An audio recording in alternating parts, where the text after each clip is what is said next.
Yang membatalkan puasa ada 9. Ada fikih praktis itu di depan, mungkin ada yang jaga. Ada 9 hal yang membatalkan puasa dan 9 orang yang boleh berbuka puasa. Kalau anda tergolong orang yang 9, nggak wajib puasa. Nanti ada setelah ini 9 hal yang membatalkan puasa. Yang pertama adalah mudah dihafal, nanti langsung cara yang menghafal pun sudah saya tata. Yang membatalkan puasa adalah yang pertama, memasukkan sesuatu ke salah satu lubang yang 5. Memasukkan sesuatu ke salah satu lubang 5, lubang mulut, lubang hidung, lubang telinga, lubang buang air kecil, lubang buang air besar. 5. 1, 2, 3, 4, 5. Baik, kita rinci satu demi satu. Memasukkan sesuatu, nanti ibu kesini semua, ibu jangan kedip, tidak usah noleh juga kesini. Ini kedip sedikit tidak paham nanti. Jangan kedip ibu, tidak usah tanya sebelahnya, tanya saya nanti. Kalau ibu tanya sebelahnya tambah nggak ngerti, percaya ya? Ibu tidak usah tanya sebelahnya, ibu tanya ke sini. Masih ada yang bercerita di mana ya? Di sana tuh ada yang cerita. Ini fikih praktis, ibu jangan kelewatan sedikit pun. Nah, yang maksud membatalkan masukkan lubang mulut, lubang hidung, lubang telinga, lubang buang air kecil, lubang buang air besar, ini saya rinci. Yang dimaksud memasukkan ke lubang mulut adalah nelennya. Makanya jangan kedip dulu, nanti salah ya. Nelennya. Maka selagi anda tidak nelen, maka tidak batalkan puasa. Misalnya di satu pagi anda melihat es krimnya anak-anak kok lebih, lah ini sayang, esnya lebih, langsung dimasukkan ke mulut, batal enggak? Enggak batal asalkan jangan ditelan. Jangan ditelan, awas jangan. Enggak ada yang berbeda, tanya ulama manapun sama, enggak ada. Enggak batal asalkan jangan di permen masukkan permen. Batal enggak? Enggak batal asalkan jangan ditelan. Sudah selesai. Sebab yang membatalkan nelennya. Tapi makruh, iseng banget ya, tambah sakit hati es krim masukkan mulut siang hari bulan Ramadan. Tapi kita harus paham yang membatalkan nelen. Makanya kenapa Buya ngomong jangan kedip. Kalau ibu kedip atau ibu noleh ke sebelah, habis itu pulang, oh yang membatalkan nelennya saja ya. Iya bener kan, paham, jelas. Pulang ke rumah ditanya sama anaknya, mama nelen ludah gimana ma? Saya tadi ngobrol. Makanya jangan ngobrol kalau ngaji, nggak usah tanya ke tetangganya. Ayo nelen ludah gimana? Kayaknya batal. Kok kayaknya nih gimana sih? Harus jelas. Nelen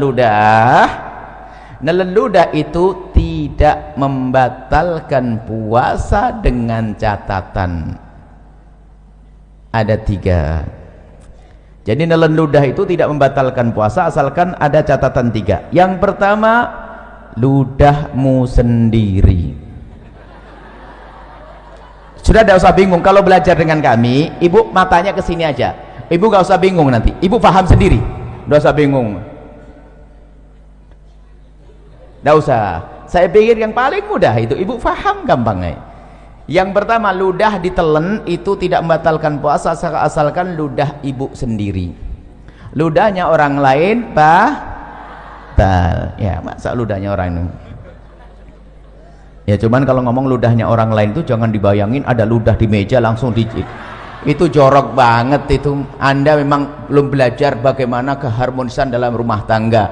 Ya mungkin sekali seorang suami kalau ciuman kan nggak batal puasa, tapi kalau tertukar lidah suami sama istri, pak, ya gitu loh. Contohnya yang indah, contoh kok jorok banget. Rumah tangga model apa itu? Jadi kan tertukar ludah, batal tidak?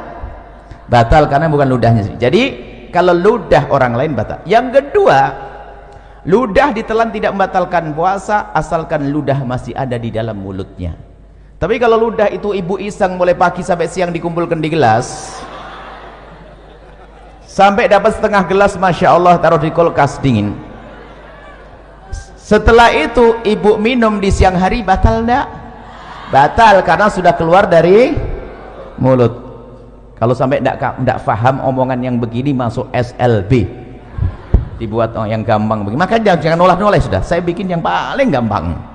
Yang ketiga, ludah itu ditelan tidak membatalkan puasa asalkan ludahnya masih asli, belum bercampur dengan yang lainnya.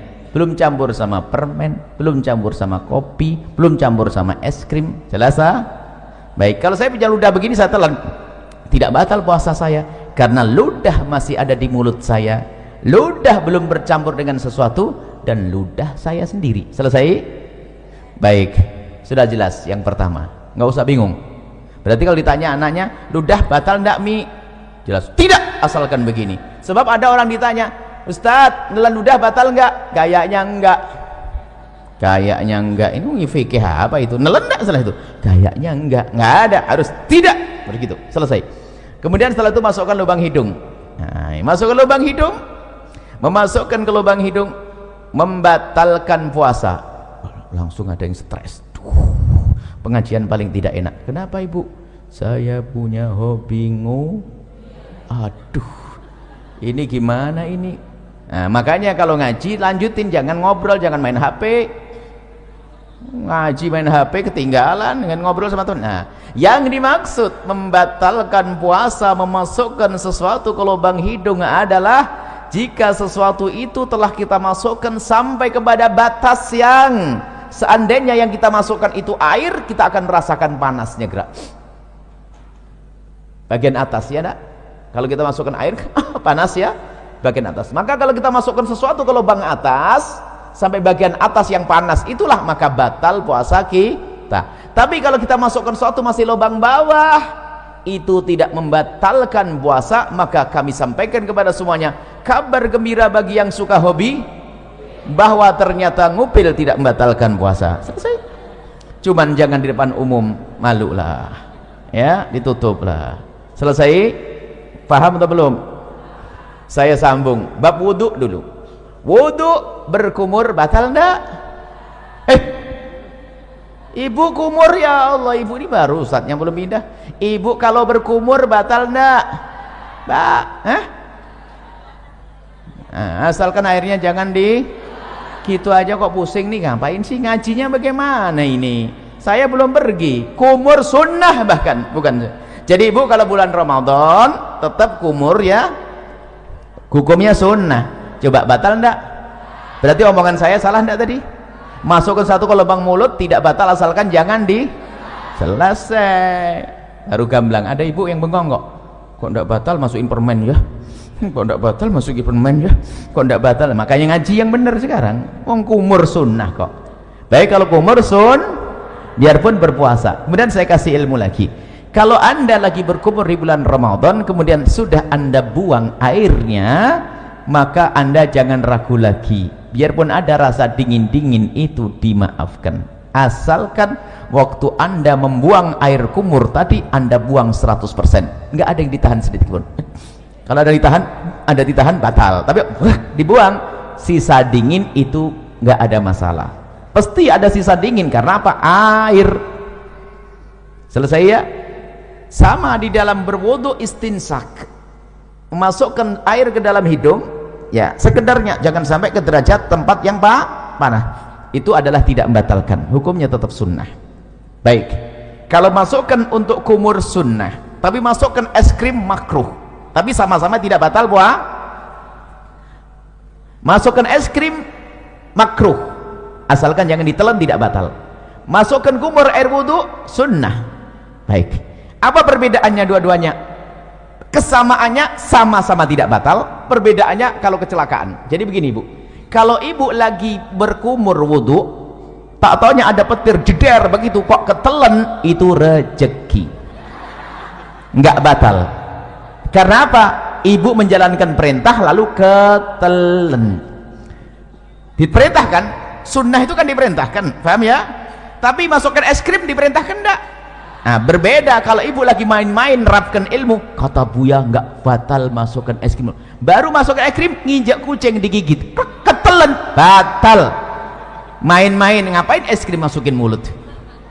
Jelas ya? Baik, ini yang pertama, masukkan mulut, lubang hidung, selesai. Masukkan suatu ke lubang telinga. Lubang telinga bagian mana sih? Lubang telinga itu bagian dalam. Bagian dalam bagaimana? Bagian dalam lubang telinga itu yang batal kalau kita masukkan sesuatu ke lubang tersebut. Lubang dalam adalah lubang yang tidak bisa dijangkau oleh jari kelingking ini. Tapi kalau masih kelingking begini, ini luar. Kalau anda begini kan gatal, anda korek dengan jemari kelingking, tidak batal. Tapi kalau pakai korok kuping masuk ke dalam, batal. Selesai? Ini dalam madhab kita Imam Asy-Syafi'i radhiyallahu ta'ala anhu. Baik, selesai. Lubang depan, lubang belakang. Mohon maaf, ini majelis mulia, agar tidak dirubah menjadi majelis guyonan. Kami himbau kepada para asatidz sekalipun, kalau masuk wilayah-wilayah seperti ini harus waspada. Sebab kalau majelis dijadikan majelis guyonan, akan dicabut berkahnya majelis. Memasukkan suatu ke lubang depan, misalnya seorang laki-laki, mohon maaf, lubang kemaluannya ditetesin air, batal. Atau seorang ibu pakai obat, dimasukkan obat ke dalamnya, obat anti keputihan segala macam, batal. Atau mohon maaf nih, seorang wanita di saat hendak mensucikan diri dari bekas buang air kecil, maka wahai para wanita, hendaknya cukup digosok dengan perut jemari ini. Kalau digosok dengan perut jemari ini sekuat apapun, maka ini masih bagian luar dan tidak batal. Tapi kalau mohon maaf, kalau jemari yang dibelokkan begini masuk ke wilayah dalam, batal puasanya. Maka Allah sudah maha tahu cara mensucikan, cukup dengan perut jemari, tidak usah kena ragu-ragu. Ini biasanya santri yang setengah ngajinya itu ragu-ragu, kena was-was, pengen dimasukkan ke dalam, batal puasanya dan bikin penyakit kotor. Cukup dengan perut jemari, sekuat apapun ini bagian luar, asalkan dengan perut jemari, dibersihkan dengan perut jemari, itu bagian luar, tidak batal puasanya. Jangan sampai gara-gara dengar omongan saya nanti pada nggak bersih diri dari buang air kecil, kacau nanti. Bersihkan dengan perut jemari, selesai. Kemudian untuk lubang belakang sama, bersihkan dengan perut jemari. Kalau ada dibelokkan begini, batal, dimasukkan dengan perut, dengan jemarinya. Selesai, itu yang pertama. Yang kedua, yang membatalkan puasa adalah muntah dengan sengaja. Muntah dengan sengaja. Kalau orang muntah tidak sengaja nggak batal. Hamil muda muntah, naik kendaraan mabuk muntah, tiba-tiba masak sesuatu bau muntah, nggak apa-apa, nggak batal. Yang membatalkan muntah dengan sengaja, digorok perutnya, muntah, atau mencari bau yang paling nggak enak biar keluar, biar muntah. Kalau dengan sengaja tapi kalau tidak sengaja tidak batal. Dengan catatan, ini catatan ini umum, secara umum, asalkan habis muntah yang tidak sengaja tadi, jangan nelen ludah sebelum berkumur. Kalau nelen ludah habis muntah, ludahnya ditelan, batal puasanya. Kenapa begitu? Ini pemahamannya kembali yang pertama tadi. Muntahan dari dalam perut kita itu najis, lewat tenggorokan ke mulut. Berarti mulut kita kenapa? Kena najis. Najis itu cara mensucikannya dengan air, bukan dengan ludah. Maka kalau kita meludah 1000 kali biarpun mulut bersih, tetap najis. Maka cara membersihkannya mulut yang terkena najis, cukup ambil air bersih seperti ini, umur, selesai. Maka bagi yang kok muntah tanpa sengaja di siang hari, maka bulan Ramadan, maka bergegaslah mengambil air, jangan telan ludah dulu. Kalau memang meludah, dibuang ludahnya sampai ketemu air, berkumur. Setelah anda kumur sekali, boleh setelah itu ludah ditelan. Kenapa? Karena ludah ditelan menjadi batal puasa kalau habis muntah tadi sebelum berkumur, karena ludahnya sudah tidak murni lagi kayak pertama tadi. Ingat, karena ludah sudah bercampur dengan najis. Selesai ya, mudah dihafal. Yang pertama masuk ke satu ke lubang 5, yang kedua adalah muntah dengan sengaja, mirip muntah dengan itu satu paket. Kemudian yang kedua dan yang ketiga, yang ketiga dan keempat yang membatalkan puasa, yang ketiga adalah berhubungan, bersenggama biarpun tanpa keluar air mani. Cukup bersenggama, seorang suami mohon maaf memasukkan kemaluannya ke istri biarpun baru sebentar lalu ditarik, itu membatalkan puasa. Biarpun sebentar, biarpun tidak keluar mani. Kami hanya membahas urusan suami istri. Bagaimana dengan zina? Sama, zina batal puasa. Naudzubillah. Menggauli kambing batal puasa. Cuman tidak dibahas di sini karena apa? Ya itu orang-orang bukan ahli iman itu, ya enggak?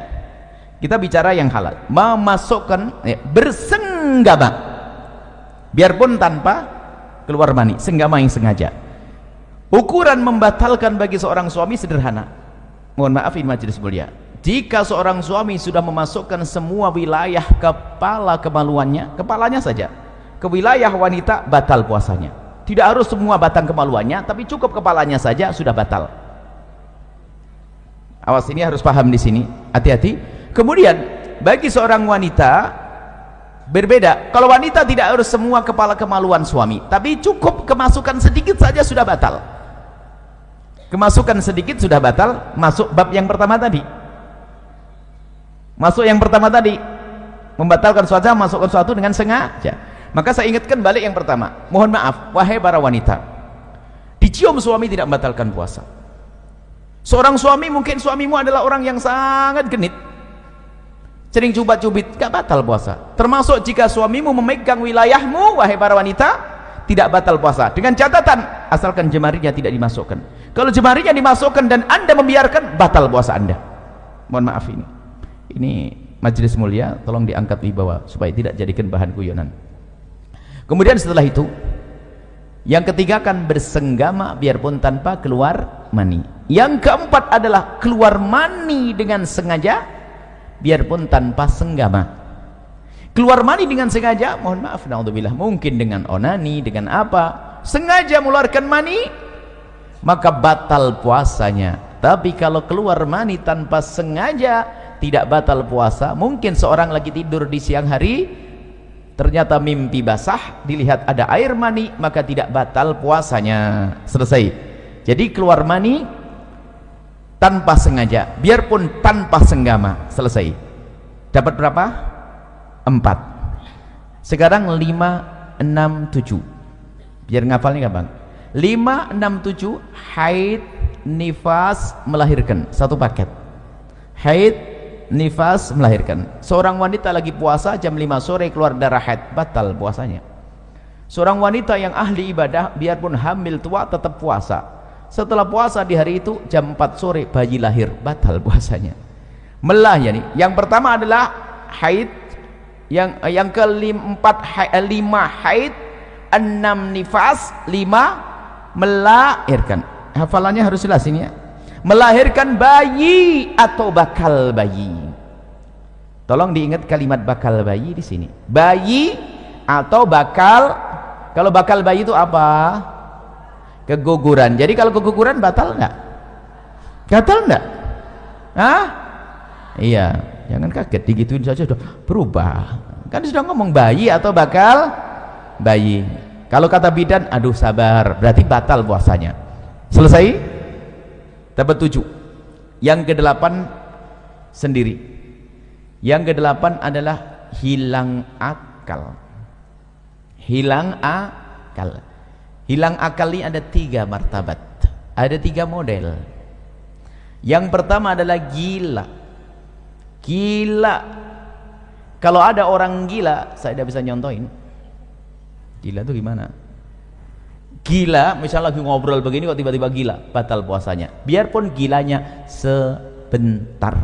Lagi ngobrol tiba-tiba gila sebentar, batal puasanya. Gila membatalkan puasa.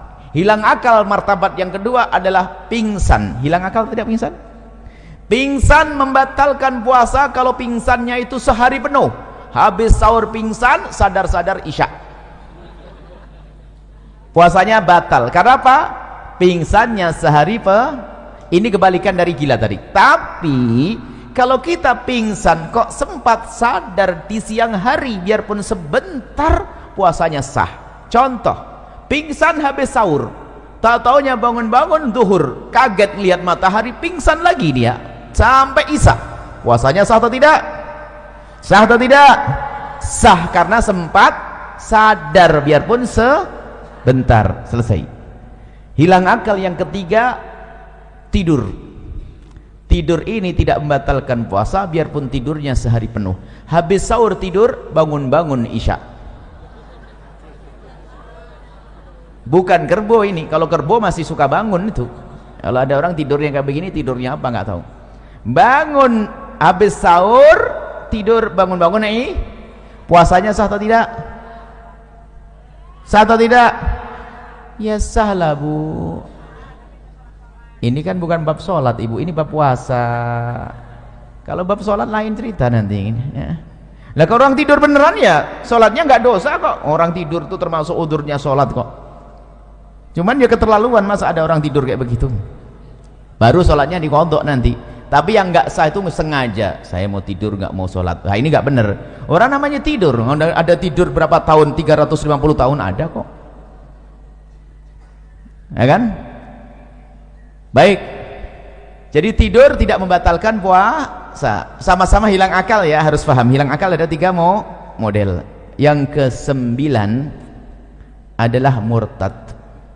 Murtad itu misalnya mengatakan Nabi Muhammad bukan Nabi, atau ada Nabi setelah Nabi Muhammad, atau Quran bukan wahyu dari Allah, atau merendahkan syiar, merendahkan adzan, merendahkan puasa, merendahkan haji, merendahkan surga, merendahkan neraka.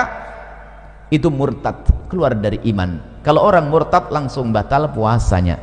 Saya urai dari yang pertama. Setelah itu jangan mikir lagi setelah itu apa yang membatalkan. Yang membatalkan hanya 9. Yang pertama, masukkan satu ke lubang 5. Kedua, muntah. Seiring ya, muntah huruf usar masih di sini kan, lubang 5 kan sini, 1, 2, 3, 4, 5, muntah masih di sini. Yang kedua muntah. Yang ketiga dan keempat, bersenggama dan keluar mani. Bersenggama tanpa keluar mani. Yang keempat, keluar mani biarpun tanpa senggama. Hafal? Hafal belum? Kalau tidak hafal, tidak dilanjutin ini. 5, 6, 7 haid, nifas, melahir. Yang ke-8 hilang akal. Selesai. Hilang akal ada 3 model. Yang ke-9 apa? Murtad. Selesai, jangan mikir lagi setelah itu. Nah, kalau nanti ada yang bertanya, yang jawab temannya. Baik, saya coba, saya uji, saya tes.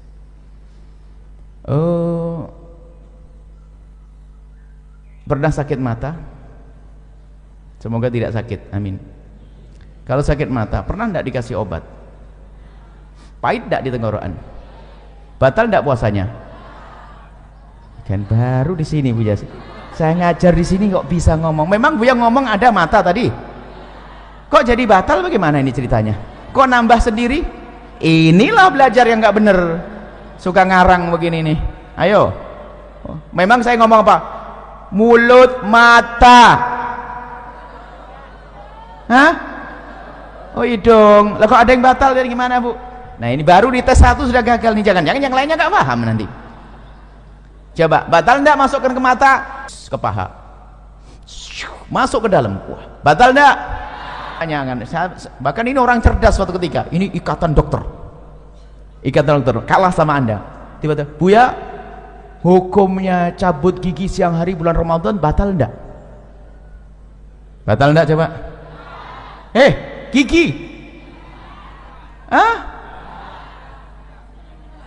Asalkan giginya jangan. Lah kok bingung gitu aja. Asal giginya jangan ditelan. Selesai. Kemudian ada lanjutannya, tapi Buya kan nanti darahnya terus ngalir akhirnya masuk ke dalam mulut. Berarti kamu takut ketelan darahnya kan? Iya Buya. Kalau begitu jangan cabut siang. Selesai. Tapi kalau selesai kok pusing. Belajar kok setengah-setengah. Makanya kalau ngaji itu yang bener.